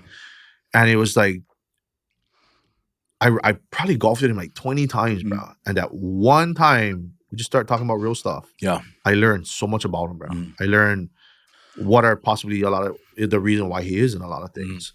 And I remember it was the Hawaii's Finest tournament. Yeah. Was a weekend right after he gave his heart to Jesus, and I didn't see him since. And he came late. I was at the cart, and they said pull it right before before you go golf. Yeah. And I said, hey, bro, by the way, I heard you gave your life to Jesus. And brother man just like tearing up, and I was like, whoa, Yeah. Did he like, yeah. Like like what else? but you're Yeah. what? He was like, yeah, and his kind of lips. I was like, oh, okay, hold on, let me reel that in, allow everybody looking, Yeah. But it just triggered something in my head. It's like, why not make this a normal thing? Like, Yeah. like I'm with these guys for 6 hours sometimes. Yeah, talk about that, because why is the golf cart riding with, the environment that you're riding with somebody in a golf cart, why is that such a important piece? Well, there's no secret that a lot of business gets done on a golf cart. Yeah. And the reason for that is you're riding with somebody for 6 sometimes hours, and you get to see them struggle. You get to see, if you're looking for a business partner, Yeah. you get to see if they're honest. You can see how they act when it gets hard, how they act in victory. You learn a lot about a person, bro. Yeah. As a guy, if you're watching. But on the other side of that coin is you learn a lot about their struggles. Like if you just you one-on-one, bro. There's no other place that I can think of that you with this guy shoulder to shoulder that they gotta sit next to you for 6 hours. Yeah. Why not use that time? And we talk about business, we talk about stupid stuff, guy stuff. And if we were to just kind of, what if you were to ask a real question? Some serious questions. You know? And my wife's brother, we have legitimate questions. And then we talk about a lot of his struggles, a lot of my struggles. It's weird because I'm talking about his sister. Yeah. But yeah, but we've been together so long that, and it was just in all of that kind of coming together. And then on top of that, seeing losing people, like, when's the last time we actually checked on each other? Like, legitimately checked on each other. Like, when I'm struggling, I call Dan. I call Pastor Dan. And I unload you have an outlet, but not a lot of other people have outlet. And they don't know where the outlet is. But a lot of people golf. Yeah. Right? And now, it's like a popular thing, I never heard so many people golf in my life until within the last few years. Maybe I've been under a rock, but it's true. Like, one of my friends told me, kind of brought this to light, and it kind of made sense. I'm not justifying that it's right, but he goes, well, Rock, why do you think a lot of us go to the bar? I was like, well, what do you mean by that? He goes, well, bar, we can drink, we can relax, and we can just talk about it, freely flows out. Yeah. What other places do men have? And I'm not justifying it, but I'm just kind of like, maybe shoot. Barbershop. Yeah. So there's different, and the golf cart conversations is just one of many avenues outside of church, the gym, wherever that people can find that place to be. You know what? Okay, I'm not feeling judged. Right. And I'm sure in these conversations, sometimes just listening, right? Yeah. On the driving the golf cart is huge. Not always having to give an opinion or an answer, right? And I do feel like men, we need other men. Yeah. And that's something my wife had a hard time with. Because when we were young, the kids were small. It was like, wow, I go play softball. I go do this. She's like, why are you always going all this way? I don't have outlets. And I couldn't let that man part of me out because I was surrounded by women all day. Yeah. And I've come to learn that men need other men. We do. We need other men that walk with us and talk with us. Because she's like, oh, why don't you tell me? It's like, it's not the same. I feel like men are only useful if they're seasoned. Like, I've come to learn that. Elaborate on that a bit. You're right. I feel like men are only useful in season, bro. They need to learn what pain, they need to learn what struggle feels like in order to protect their families from that. Yeah. And if I were to unburden myself onto my family, that's the whole point. That is like counterproductive. Like, I work so hard so that you don't feel that. Why would I burden you and put it back on you? Put it back on you. I guess my job, So a lot of men, we don't tell our spouses about the struggles we face because from only other men get it. Like, if I was to say something to my wife and she was like, oh, that's dumb. Why do you feel like that? Yeah. But if I was to say that to you, you'd be like, bro, I get it. I can relate. I get it. Because we're almost in the same we hold positions, right? Right. As men, right? We're in positions, or we Right. can kind of relate to titles. I mean, that's just how guys kind of relate, right? Right. I can relate to, because of what you do, who Right. you are, what you stand for. I can relate to that. But I think one important piece is that these conversations, like how we're having right now, right, on the golf course, are just a man to a man. Right. It normalizes Yeah. it being okay to talk, Yeah. and Yeah. communicate, right? Right. Because I mean, if I'm a betting man, we're both gonna walk out of here feeling pretty unburdened. Yeah, You know what I mean? But a lot of feels guys, good just to talk. You know what I right? And a mean? lot of guys don't get that, you know, Mhm. and they don't have that outlet. But like we said earlier, when our friends take their own lives because they feel they have nowhere to go, they feel lonely, right? They feel like they know they're loved, Mhm. but they feel alone. Yeah. You know, and maybe just that one. The whole point behind the golf cart conversations is maybe just one question, like, "Hey, Rock, how you doing, bro?" Yeah. And I noticed you look kind of down. Like, what's Mhm. going on? Like, tell me what's going on. Yeah. And then most times, yeah, I'm good. Like, no, Yeah. we're okay, bro. Tell me what's going on. You can trust me. Mhm. And maybe I didn't know that you were battling something, Yeah. and maybe you were thinking about it, and Mhm. maybe that bought you one more day, bro. And then you go home, and then something happens, and you see your kid. You find a reason not to, right? Mhm. But I'll never know. Yeah. I'll never know what we prevented. I'll never Mhm. know. But that's not the point. We Yeah. don't do this for the recognition. We do it to. I want to do it to stop the generational pain Yeah. that can cause. You know what Yeah. I mean? Like The after effects, like on the kids, on the I'll give you an family. example, bro. I have a cousin Mhm. in the about a couple years ago. She's younger than me. Mhm. She took her own life. Yeah. Okay, she took her own life, and the pain that had caused my niece, God rest her soul, her daughter, bro, same age as my daughter, 14 years old, ended up doing it the exact same way. Not, I want to say a year or two right after, on the anniversary. Dang, man. And it's like, at what point should someone have, like, Yeah. what could have been done? You Yeah. don't know. Like, Yeah. could we have done Yeah. anything? Like, Maybe if I did ask the question, maybe it would have, you know what I mean? Maybe yeah. they'd give up, but we, But we all have those stories, right? Yeah. We all have those stories. Oh, I just seen him. bro, You know what I mean? this hits home so much because I think 2 weeks ago when we first started talking, Yeah. right, and you brought this conversation up to me, I was like, Mhm. bro, this is spot on because this is how I birthed the village. I went through my depression, I went through all this stuff, right? And luckily, when I went to Inspire, it helped create an environment for Yeah. me. But a couple weeks ago, I walked into work, and bro, as I went into work, I had a coworker, and I don't want to get to his name and specifics, but we walked in, and we know, like you said, we know these people because he's one of those guys that just is happy-go-lucky, always smiling, like Yeah. always shocked or whatever. When we walked into the gate together, literally a single person gate, we walked in. She's next to me, hey, what's up, brother? And I didn't want to say his name, but Yeah. hey, how's everything? Because I know he likes to play pickleball. I know kind of like what he likes to do. Yeah. I don't really know him like that, Yeah, but yeah, I know. And he was just like, You could see it. not, Yeah. but just like, not too good, kind of fucked up. So I was like, it just caught me off guard because Yeah, he's yeah, not yeah. a type of person that I would think Yeah, that, yeah, yeah. and it bothered me. And I say, like, maybe this is where a lot of people tell me, Brock, don't hold this weight because Yeah. you don't know. But Yeah. it's true. This is a real situation because I feel like I failed the opportunity. Yeah. The opportunity to be like, bro, I don't want to get in your business. Yeah, I to didn't know how follow to up, ask. follow up. You know what I Yeah, mean? yeah, I yeah. didn't know. And I think Again, because it's not normal. it's not normal. And for Yeah. men, it's like, we feel like, I don't want to get in their business. You know what I mean? Like, I don't want to dig. That's not, Yeah, like, man, we don't do that. We don't dig. Women, Yeah. they're easy to ask. Sis, you okay? Like, whatever. Yeah, like, oh no, my baby. They're going, Yeah. And they just freely just let it out. Yeah. And in that moment when we went to work throughout the day, I was just like, bro, why didn't you ask? Yeah. Like, for me, everybody knows me. I'm one of the most talkative, Yeah, people out there. And I'm used to asking because I've been through it. Right. And so when I didn't ask, and then I got this news like a week later that, bro, you know what I mean? I was just like, Oh, bro. and then and that's when I was like, I gotta link up with Ian and we Yeah. gotta make this thing happen. Yeah. And here we are today. Yeah. You hit upon something that happened with your daughter too, though. Right, your daughter's friend, right? Didn't your daughter's friend? Oh yeah, bro. So again, like you said, I don't want to kind of. It's still Yeah. kind of fresh, and God bless their family. Mhm. But 17 years old, man. 17, senior year, and I don't know what kind of battle she was. I've known her since she was a little girl. I feel like kids nowadays have a lot more. Like Oh, we yeah. feel like Oh, they yeah. have it way easier, but I feel like it's worse. social media Yeah. adds so much pressure. You can get bullied from 3,000 miles away, bro, Yeah, with somebody's 100%. finger. Mhm. Before, to bully me, you have to be in front of me. face to face. Yeah, Right, yeah, right. yeah. Whereas now the pressures that they deal, and even as parents, we got to be more mindful of Mhm. that. Like, we got to be on top of it. Yeah.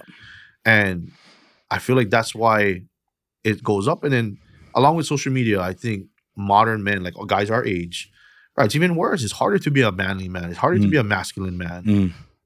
Because from the day we wake up, from all the videos that we see, we're told that it's toxic or it's this and it's that. And, you know, but it's counterproductive because the freedoms that you have is being protected by masculine man. Someone out there that's an apex, you know, predator is protecting that freedom that you have to call him wrong, you know, and it's hard, bro. And I feel like more than ever, because men that we back in the day, a man was he handles everything, he got it, no emotions, no problems. Suck it up. Yeah, suck it up, can handle everything. Right. But now, like for you and I, we idolize. I mean, I want to say idolize. We look up to and respect men who still are alphas, but are they're transparent, they're vulnerable, right?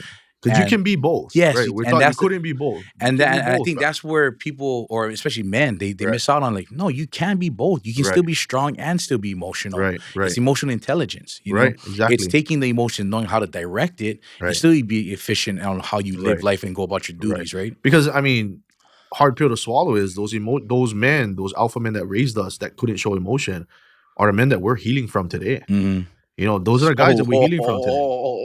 You know what I mean? You're preaching right now, my man. You know what I'm saying? Like, hey, look, I love my dad with all my heart, bro. That guy is special to me. But a lot of the stuff I had to relearn. You know, and again, it wasn't intentional. It's generational. And it's all that they knew. He didn't know. And I hear stories about when he was raised, I'm like, I got it good. I got it good. I feel like, you know, he stood on his dad's shoulders. And then he stood on, I standing on his shoulders. And now my kids are standing on mine. And it's just a series of breaking generation. It was the curse. It was in the plan. It was in the plan, right? It was God's plan for us. So now my kids, my lineage, aren't gonna know what that's like. Right? I mean, don't get me wrong. I'm a believer in corporal punishment. Cancel me if you like. So it's all good. But my daughters know that they're loved. They know that I'm gonna always be there for them. I'm show up for them. I'm present. Anything, bro. Anything.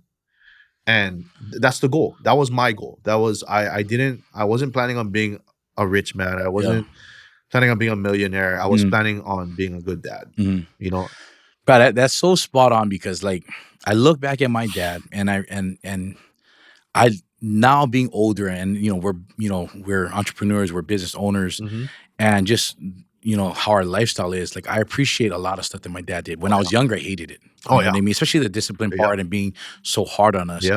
But I also know that there's a lot of stuff that I would do differently, and I am doing differently. Right. But I don't hold that on him because, like you said, that's all they knew. You know, and I think a lot of people kind of like almost shit on like people, like their parents or like back in the day. But I think you have to really understand, like, what was their environment? Who was their model? And I'm sure the people that are modeling for them was even worse. You know, so they tried their best. Right. I'll tell you a story. Like my dad, I held for a long time. I held a lot of resentment because we got disciplined pretty bad. But there came a time where, for me, it wasn't the fact that he did it. It was the fact that it was never acknowledged. You know what I mean? And it was to a point where, as adults, we'd have a few beers with my mom and we'd bring it up. And I feel and I could see my dad was super uncomfortable about it. And my sister is the one that called me out on it one time. And it got to a point where one day he apologized, bro. He was like, "Hey, but I'm sorry for." And he's not the same man, bro. Back in the day, my dad was that Mike Tyson. He was a guy roaming around Ever Beach. Wow. Everybody like, oh, that's your dad. He was he's action. He was hammer back in the day. He used to knock guys out. That's why he worked Don Quixote, because he just beat up all the guys stealing. He's in his even today, 60 years old. He just called me the other night. He beat up somebody. But he's not that same man. My daughter's kind of softened him up. And now it's and grandkids will do that. Yeah. And it was all forgive. It was, I had to forgive him, and not necessarily he was asking for it, but he acknowledged it, and that's all I needed, bro. That's all I needed for me to heal that wound. You know what I mean? And now we have the greatest relationship. That's right. And we could never, like before, we would be riding to a game, we wouldn't even talk, and I didn't even know. Like I thought that was normal. Let me say one word. Driving to Kailua, just sitting there, one word. Because I was afraid of him. It wasn't more afraid. It was more that respect. Like that's my dad. I've been gonna disrespect this guy. You know what I mean? But now we have a relationship where we're two grown men. You know what I mean? And a lot of the best traits that I like about myself, that I'm respectful, I'm a hard worker, I got from him. You know what I mean? Like Sunday morning, you hear that weed whacker going, you better get up. Yeah. We don't have to tell you get up. Hold, tapping around, hold, get up. Yeah. Hiding behind the rubbish can because the rock's flying. You know what I mean? Like, but it was in that where we're more mindful. You know, it's respect, right? Yeah. Old school respect. And I try to raise my kids with that, like. Because that's not something that we want to lose touch upon either. You get to know the party, get your body out. Yeah. You know. Or you see somebody start putting things away, we go help. Grab the chair, you know. We was the guys, first guy there, so we're setting up. And the last ones to leave. We have to clean up crew, you know what I mean? You see somebody start taking on the table, like, why'd you do that? And our dad look at us. He has nothing to do. Yeah. Grab the broom. Right. And my dad, you know, I cannot stress, like, had to do a lot of healing, but again, the good with the bad, I love that. I love that, man. Yeah. You know what I mean? When you say healing, what are some things that maybe you healed from, or what is some, like, maybe exercises or things that you put yourself through to help heal? Well, it was for me not to be abusive. That's what it was. It's all I knew was corporal punishment. Yeah. You know, my mom was the one, she'd put me on the side, talk to us for like freaking 30 hours. Yeah. You know? But my dad was the enforcer. When she said, "I'm gonna tell your dad," like, and I go in my room, I'm hiding all the belts. She could tell me that at 8 a.m. This guy would come home at 4. He followed through. Yeah. You get in my room, it's like, oh my God. Yeah. But again, that's all he knew. And that's all I knew. Yeah. It's almost like we can laugh about it today. Yeah. But it's like, but it's like, bro, I talk about it with my cousins. My cousins like, oh, bro, you guys just get cracked, you know? Because you waiting from 8 o'clock in the morning till 4 o'clock. Yeah, like, bro, I used to go in my room and you like grab, look for all the belts, put it all on the side. Yeah. So see you open it's like, you know what I mean? Your hand is the only thing you can use. Yeah. But I mean, so when my older daughter was born, I was overbearing, bro. Yeah. I was overbearing. I feel like I gave her one complex. Bro. So now she's doesn't do anything wrong. This girl don't do nothing wrong. Yeah. My oldest girl, she just does everything right. She has OCD. She's super clean. She's helpful with you, helpful with everything. Business. Like she signed herself up for college, bro. Nice. We're doing this right now, and I've never seen her study. She just gave me report cards at all A's, and then now she's giving me acceptance letters. Like, hey, Dad, I got into Colorado Mesa. I got into Oregon Tech. Like, wait, when did you apply to this? How does that feel as a parent? You know, knowing I'm so proud, bro. I'm so proud. She kind of like, you guys did, you and your wife has done something enough. Yeah. Whatever we did. Exactly. When we're. Yes. Right. But then I don't know if I can recreate it. You know what I mean? Because I want my daughter. Yeah. But at least the benchmark was set high. Yes, you know the standard. I mean? Yeah, because she's so good, bro. I cannot say enough good things about both my girls. They're completely different. Yeah. But my older one is, I don't need worry. Yeah. Like I could drop her off in the middle of nowhere with nothing. And she would find a way. Yeah. She gonna find a way. She gonna ask for direct. She gonna do whatever she gotta do. She gonna be my entrepreneur. And maybe my little one, might run the world. I don't know. We'll see. That's good though. They take initiative. You know what I mean? Yeah. Like they're very, you know, like they're on it. Yeah. But that's good, man. I mean, this conversation today was you know, I loved it. Like, what do you see? What is some growth you see for Ian, and what do you see some growth for Sugar Caddy? For me, it's just to, like my wife said, to find the spots that I'm unhealed in and heal them so I can be a better man. Right? It's always the goal is to always be a better man. Always. And believe me, I've seen what the other side looked like. I plan on growing to do. Yeah. I've seen the worst of me. So now I know that there's so much more on the other side. One thing that I love that you do is that you're not afraid or you're not shame in admitting your downfalls or your weaknesses.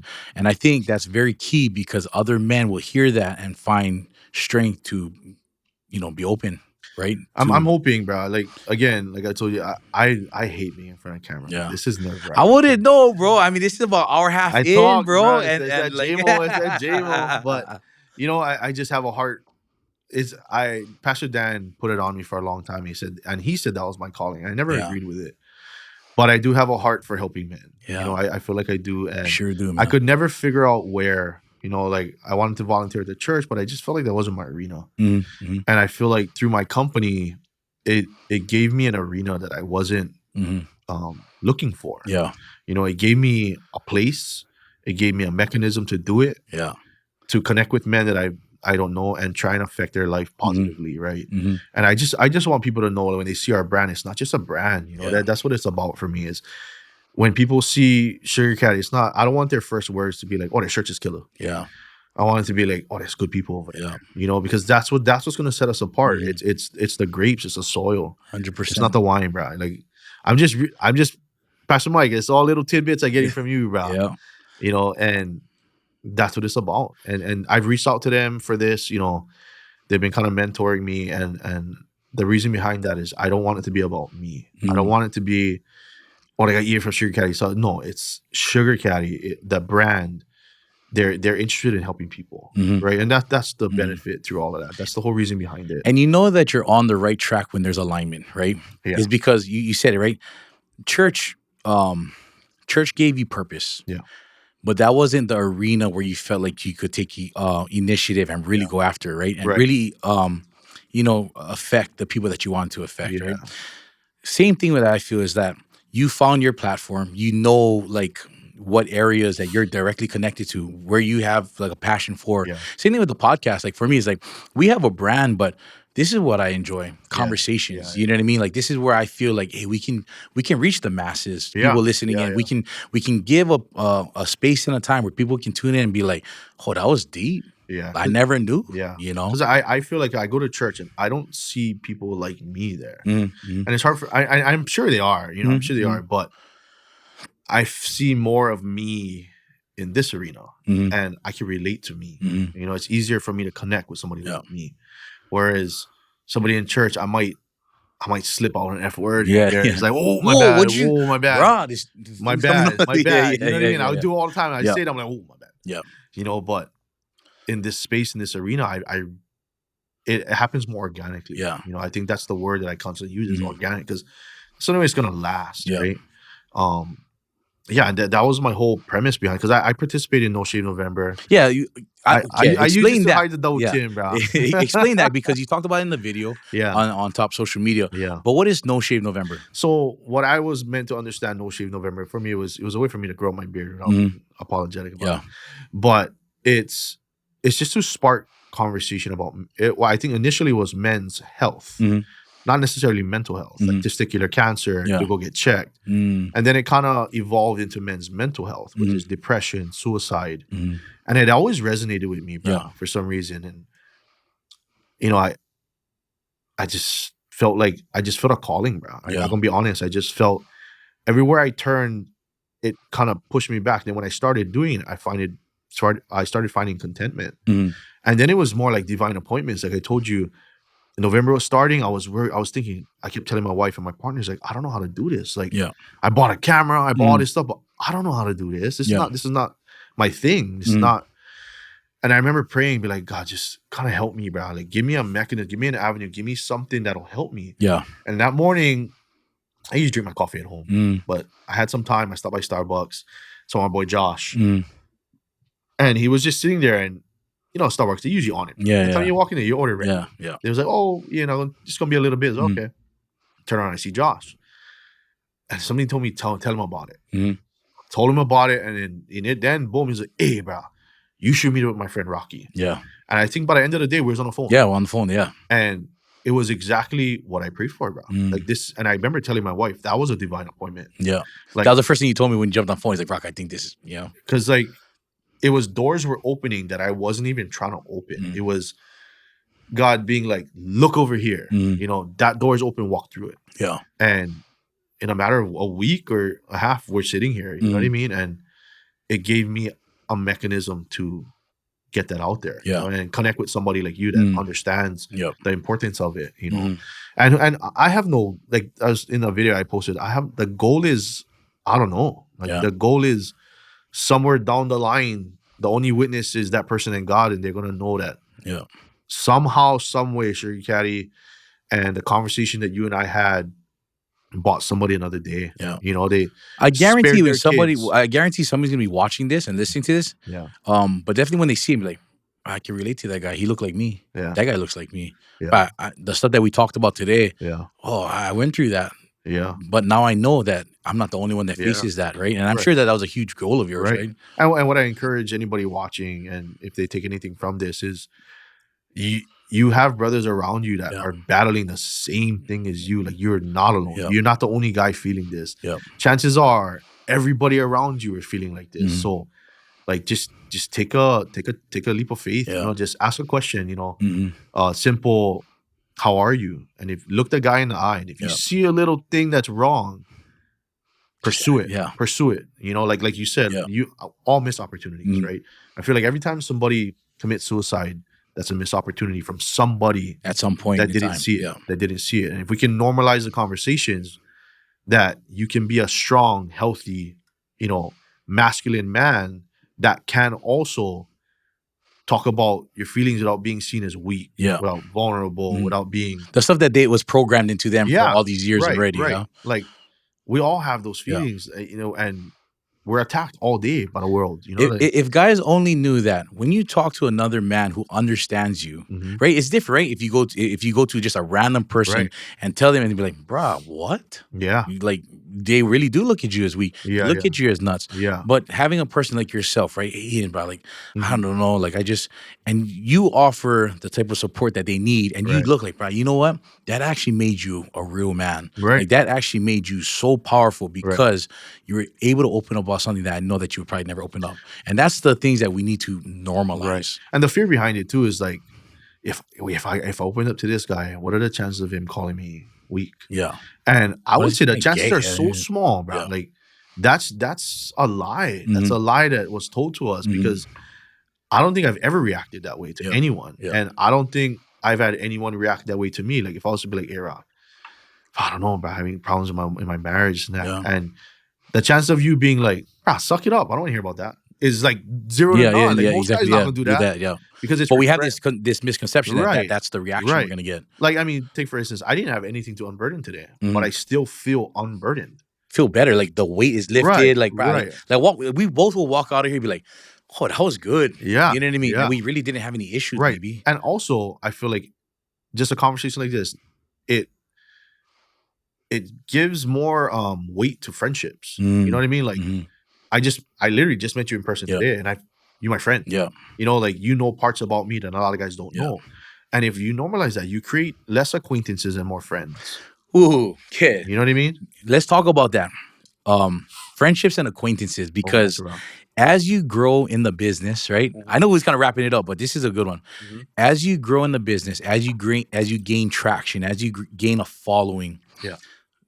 people think that, oh, my friends grow, but there's a difference between having real friends and Yeah. having acquaintances of people that just want to tag along or who are Yeah. there for. Yeah. I'm sure you come across that. Maybe give your insight on That's that. a touchy one. I Yeah. feel like, you know, I'm more new to it than seasoned entrepreneurs Mhm. or entertainers or, you know, Mhm. like that. But I am being more cognizant of I'm meeting new people every day. Right? Yeah. I'm meeting people that are finding out that I have a business, you know, Mhm. and it's weird to me because I feel like I'm the same person. It's just I don't Mhm. have a business. Doesn't make me Mhm. any more special than the next guy. Mhm. But now they're treating me differently. Yeah. Like I'm like, hey, what's up? What's up? You know, and then they're like, oh, oh, you're a Sugar Caddy. Oh, bro. And then their whole attitude changes. I'm like, Mm. Yeah. you Why know, does it change? Yeah. yeah, You know like what I now mean? I'm the same guy. Like, Yeah. you know, and now I'm running into friends that I've had for a really long time Mhm. that are being different Yeah. because, you know, I offer them a shirt or, hey, we're gonna enter a tournament. Can I get some stuff? And it's like, yeah, you know what I mean? It's cool, but I'm learning that to kind of step back and see who wants me around Mhm. and who wants something from me. Yeah. And that's a hard thing to do, Yeah. Brian. Luckily, I have a team around me because I'm Mr. Aloha. Like when we're Yeah. out on the court, I'm Mr. Aloha. Yeah. I'm the guy just walking around making brand new friends, you Mhm. know. But I have my wife who's very suspicious of everybody, Yeah. you know. And you need that. That's very Yes. important. And she's just like, that's not a good Yeah, guy. yeah. I don't think you should be hanging out with that guy. Mhm. And I was telling her, no, that's just my friend. And she's Yeah. like, no. Yeah. Yeah. You need to distance yourself. Be an acquaintance and not a friend. Mm. Because like friends, I let you into My inner right because my circle. Yeah. business is I work hard. You know, I work Yeah. hard for my business. It's not something I stay up late all night. I lose sleep for this Mhm. business, you know? Yep. And when I feel like when I'm extending my business to you, I'm letting you into That. my hard work. You Yeah. know, and if But you're not also sharing. You're not sharing with me all the things that you said, the late night hours, right? The extra work, the time away from family. Yeah. You know what I mean? Sometimes the losses, right. right? Because I know you and I both, because we're like this, we're more talkative. We probably have thousands of acquaintances. But if I need somebody, that list is probably like 3 or 4 Right on the hand. right on the hand that Yeah. I know no matter what, as long as they're not sleeping and they can hear my call, they're not gonna look at it and be like, Yeah. I'm calling back later. We know that if we woke up at 2 or 3 o'clock in the morning and something happened, I needed something, Right, we know that right. who we would call. And that really list comes down to Right. on our hand. Right. And it comes down to like, when you put your iPhone on do not disturb. Yeah. Certain phone calls can still come true. Mm. Those phone calls is the ones that's my guys. Yeah. If you call me and this do not disturb is on and the Mhm. thing no ring, I'm sorry, you're not in my circle. Yeah. Yeah. You turn? you're on the verge, Yeah, you're on yeah. the verge, but that's kind of it's a slippery slope. Yeah. No, it's true though, because some people do. I mean, that's honest. That's the reality of it. Yeah. They pump themselves like, "Oh, bro, I got you, bro. I love you, bro." Like, Yeah. and wow, you're my boy, Yeah. But what did you grow? Did you come with me from the mud? Did you build with me? Were you Yeah. around long enough? Yeah. Sometimes I like people don't even know my kids' names. Yeah. You know what I mean? Oh, but from another person, I met so and so, but it was like, oh, bro, Rock, he's, that's my Yeah. boy, that's my brother, that's my Yeah. family. What's his kid's name? Yeah, Oh. yeah, exactly. Oh, he get kids. Yeah, exactly. Yeah. And I think that's true, right? A lot of people just want to kind of just latch on. Yeah. I mean, and on the flip side to that too is, bro, I'm meeting people now that are so solid Mm, that are in my circle that I've just met. yeah. That is just I'm even solid. like this, like you said, we just met Yeah. for the first time physically, Right. but it's like, bro, like I can honestly say, bro, Ian is a good dude. Thank you, brother. You know what I mean? And Yeah. good characteristics. I love what you stand for and how you're moving. Right. You know? And having a conversation one time opens that door. So I know that on that short list, if I'm ever feeling anything, Yeah. I can call you. Yeah, for sure. And that can resonate with other guys. Like maybe you just gotta open that door Yeah. one time. Yeah. Now that door really doesn't shut after that, I think.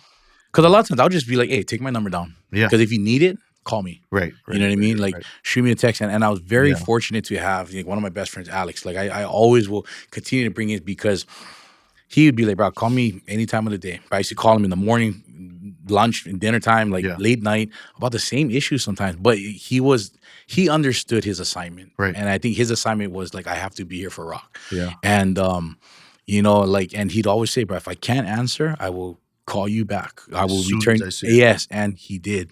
Yeah. And I will always be grateful because there's some times that Yeah. I went through, I was just like, if I didn't have him, if I didn't really have that, like, Yeah. I knew like he was there for me. Yeah, Like, yeah, you know what I mean? You had that yeah. one person in your corner.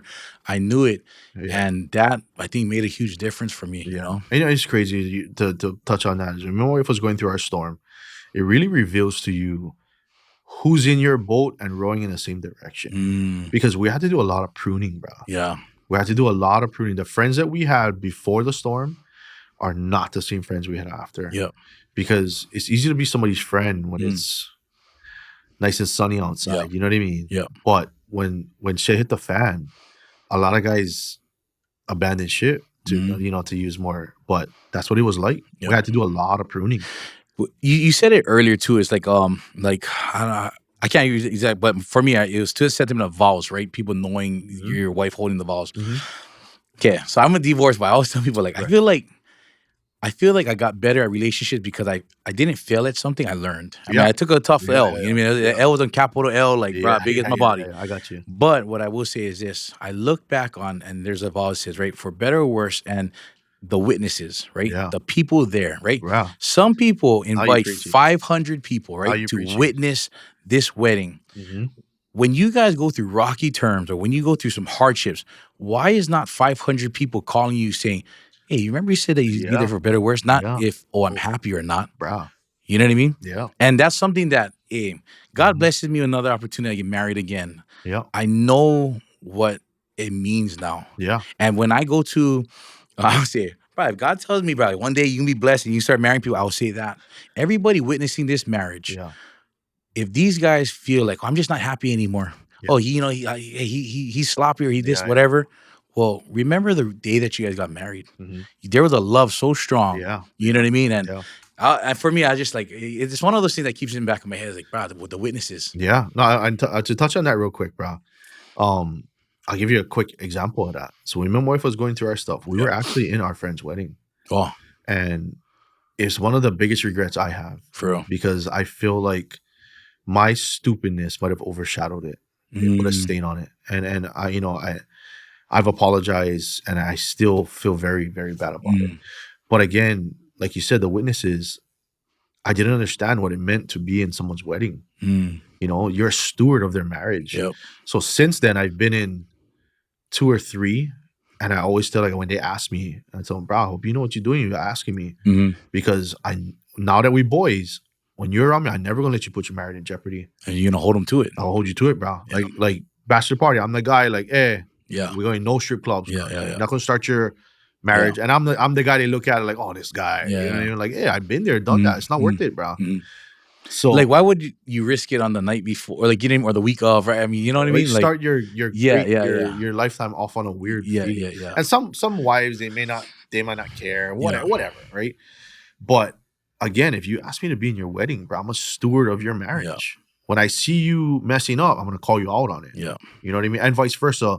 I'm gonna celebrate Mhm. when you guys are doing good. Yes. We're gonna be there for all of the good things, the bad things. I was a best man in one of them, my wife's brother, and I'm forever gonna be on steward of their marriage. You know what I mean? Like, I always gonna be like, hey, oh, you know, so and so, she's driving me. I don't give a fuck. Yeah. Go home. Yeah. You know, like, don't come to me with that. Like, you know, you can say what you gotta say, but don't ever let me hear. Yeah. I'm never gonna be the guy that says you should leave your wife. Yeah. Never gonna be that guy. Yeah. Sorry. And I'm glad that you're talking about it, because right, when guys or girls get invited to a party, it's just like, oh, I get to be a part of the, you know what I mean? It's more about the me. party. Yeah, the It's all me. me. Like, you know what I mean? Like, Yeah. I get to be about the party, but Yeah. in actuality, like you said, It's not about you, bro. It's not about, it's about them. You're a helper. Yes, we were selected for a purpose, Yeah. and we're here to make sure that Yeah. we follow through Yeah. on making sure that these guys, you know, this couple hold this covenant, and that they grow, they work through it. You know what I mean? The Right. ups and the downs, for better or worse. We're, you know what we're I the mean? guys that make sure that they uphold it. Yes. When nobody around. Yeah. Hey, remember what you said? Yeah. What you doing, bro? Yeah. Like, oh, hey, after we go, Yeah. shout out. Yeah. Let's go home. Yeah. You Oh, just- leave her. You know what I mean? Oh, buddy, Shut up. Yeah, exactly. Shut yeah, up. You're not going nowhere. Yeah. So, man. She loves you, freaking stink, ugly, whatever. You know you're what I lucky mean? she loves you. Yeah, You know, exactly. I'm lucky Yeah, my wife yeah, loves yeah. me. You know what I mean? Yeah. Like, I will honestly say, bro, my wife is God's greatest blessing to me. Mm. Not even my kids. Mm. My wife is my greatest blessing. Mm. And long after my kids leave the house, I'm gonna enjoy my blessing. That's the way Yeah. I look at it.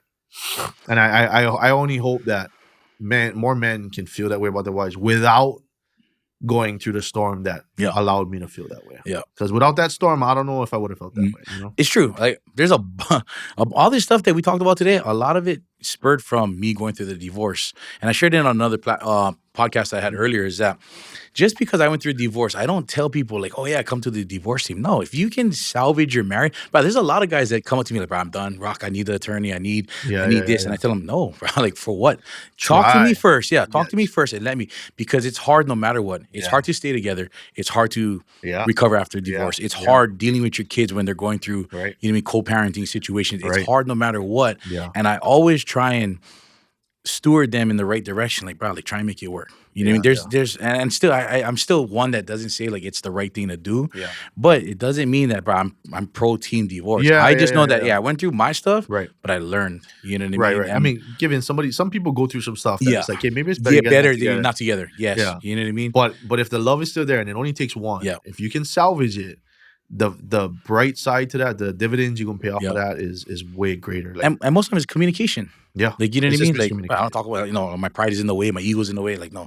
Yeah. You know, and so, but like, you know, man, this conversation today, like, you know, going into this, I know you was like, bro, I don't know if I could talk that long. Bro, you's a pro, bro. You's a pro, bro. I think it's that JMO, Bro, I feel like we could do another hour, but you know, I appreciate it because what you're leading and what your heart and your passions is in the right place, because I know you're making the difference. Not trying, you will make a difference. Thank you, bro. And you know, I know this is the first start for the golf cart conversation, but I just listening to you now in this conversation, knowing who you are, like, I get a better feel you, but you're gonna kill it. You know what I mean? I hope so, bro. And Sugar Caddy will be known for a brand to impact lives for the better. Thank you, bro. And that's the goal. Yeah. Right? That's the goal. Yeah. Is just be more than just a shirt brand, bro. I gotta be more than just making guys like me look good. You know what I mean? Hey, shout out to Ian though. Hey, he blessed me with this shirt. Hey. I got to shout out JT Aloha Dimere with that beautiful painting for his shirt. Hey, elegant, Yeah. slim fitting, make you look. Hey, bro, all about it though, man. Hey, Let's much love go. to Sugar Caddy, Ian. Love everything that you guys are Thank you, doing, brother. man. I Thank you guys for appreciate taking you. the time. You definitely was a pro at this, man. I would never know that you Oh don't my like being god, behind the I hate cameras. this. Is terrible. Nah, you did Nah, awesome, nah, man. thank you. You were I impacted, but appreciate you having me here, bro. I no, for appreciate it. sure. Hey, Village fams, we wrap up another episode of the Village HI podcast. I appreciate every one of you that had taken the time to, listen and just take the time out to embrace and receive this message, man. If you guys haven't already, go and follow Sugar Caddy Hawaii on top Instagram, on their social media following. Go and support them. Go and buy because the things that you guys do to help support and grow them, they will impact the communities, man. And we are all for it here at the Village HI podcast and the Village. Signing out. Let's go.